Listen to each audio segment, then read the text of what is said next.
Hi, this is Emily with Canix's product team, and in this video, we're going to cover how to create user permission groups to manage the different access that users have in Canix.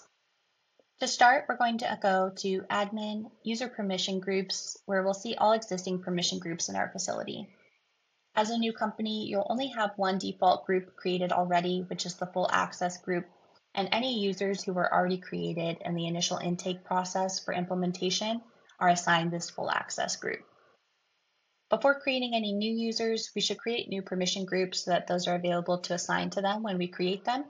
Otherwise, any new users will default to the full access permission group. To get started, we're going to select Create New Group. And by default, all areas or all actions will have no access. And we'll dictate which ones we want to give view or edit access in these steps.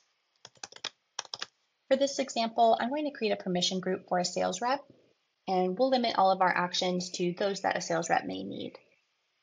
Before we get started on the individual permissions, though, we'll quickly review some of the areas of permission groups. As you go through, each of these sections can be expanded to see all of the different sub-rows, and in some cases, some sub-rows may even have more sub-rows, like sales orders. When collapsed, or as you're expanding these, you'll see that these apply to all sub-rows as you set them at the default row level. So if you select Edit Access, that will give access to all areas below that. If at any point you want to toggle on or off specific permissions, you'll see that this changes from a blue check mark, meaning everything is editable, to a gray one, meaning some fields are editable and some fields have different access, like no access or view access.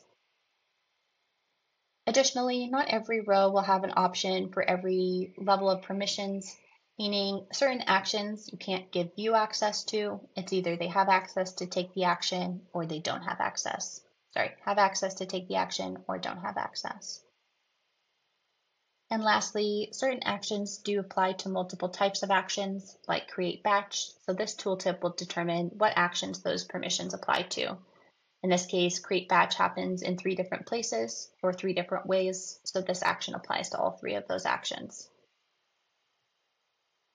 For the purpose of sales reps, we're going to give no access to most areas of the product, but we'll give view and edit access to certain areas. The first one is under inventory.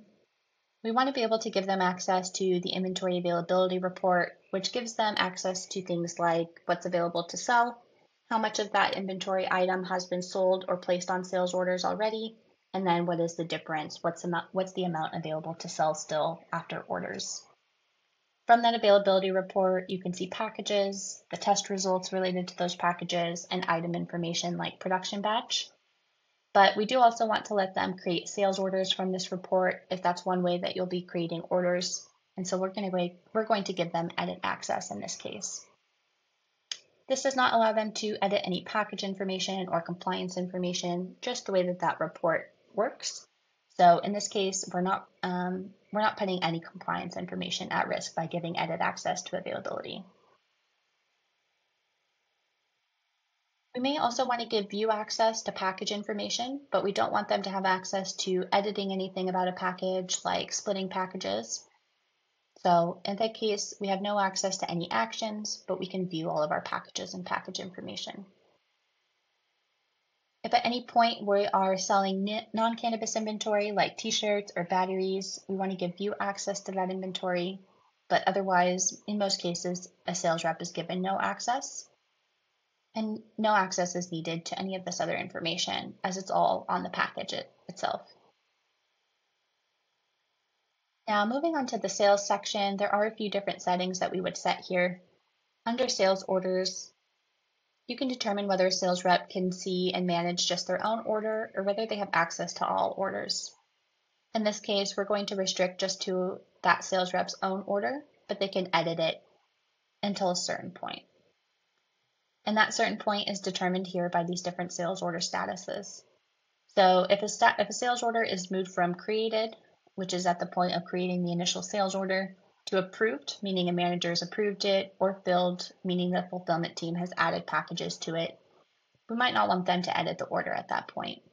So we're going to give view access to the orders, of a certain status that they've created, but they can't edit that order past the creation status. If the sales rep isn't managing anything else other than customers, then we'll leave everything else as no access just to clean things up on their menu here, and only give them access to the customers they've been assigned to. If we want to give them access to prospective customers so that they can promote them to a current customer that they manage, then we can also give them edit access to a list of prospective customers. Lastly, there aren't any other actions here that a sales rep may take. Potentially, they may be sending those orders to QuickBooks for invoicing, or they may be managing the LeapLink integration. However, those are generally managed by other people that are not the sales rep, so we're going to leave those as no access for all of those actions. So now if we go ahead and collapse our actions here, we'll get a summary of the permissions for our sales rep. They have limited view access to inventory and sales, and no access to every other action and area of our product. Lastly is the approval permissions section, and this is where you can dictate whether users require approval for certain actions or whether that user can approve certain actions. For sales, there's no compliance actions being taken, so we don't need them to have approval for anything like package creation or transfer manifest creation. But for other permission groups, we may want to dictate that any transfers created requires approval, and in another permission group, dictate who can approve those transfers that were created.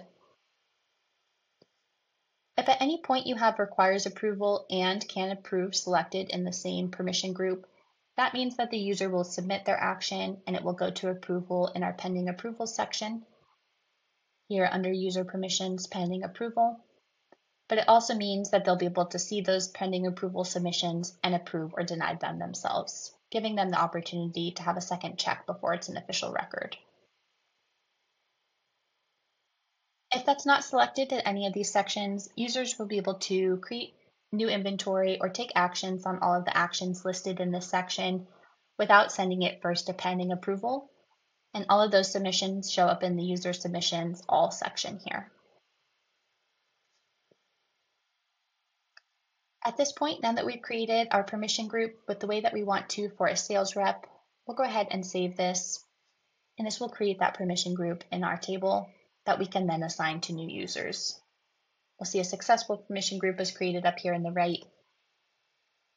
And in the next video, we'll cover how to assign those to a user.